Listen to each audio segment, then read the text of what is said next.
ধর্মীয় শাস্ত্রগ্রন্থে আছে যে আজকের দিনে রথে ভগবানকে যে দর্শন করবে তার আর পুনর্জন্ম হবে না। তো আমরা সবাই ভগবানকে দর্শন করার জন্য আসছি এবং আমাদের ভগবান এত মহিমাময়, উনি সবাইকে দর্শন দিতে আসছে যেন সবাই ওনার ছেলে মেয়েরা সবাই ওনার কাছে ফিরে যেতে পারে ভগবত ধামে ওনার কাছে। আমাদের সনাতন ধর্মাবলম্বীদের জন্য রথযাত্রা উৎসব একটি মহান উৎসব, যে জগন্নাথ ভগবান স্বয়ং রাস্তায় নেমে আসেন আমাদের সকলকে আশীর্বাদ করার জন্য। তো জগতের যা কিছু দুঃখ দুর্দশা তা আমরা আলটিমেটলি সলিউশন হচ্ছে জগন্নাথের কাছে।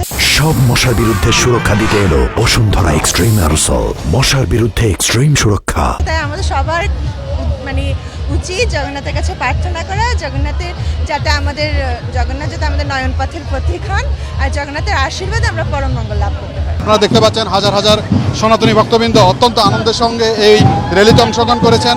আজকের এই দিনে আমাদের কাছে আমাদের একটাই প্রার্থনা, সারা বিশ্বে যে যুদ্ধ, আমরা এই যুদ্ধ চাই না, আমরা সকলে মিলেমিশে সকলে ভাই ভাই আমরা সম্মিলিতভাবে সম্প্রীতির ঊর্ধ্বে থেকে আমরা এই পৃথিবীতে আমরা বসবাস করতে চাই। বন্ধ হোক যুদ্ধ এবং মানবতা জাগ্রত হোক, এটাই প্রত্যাশা।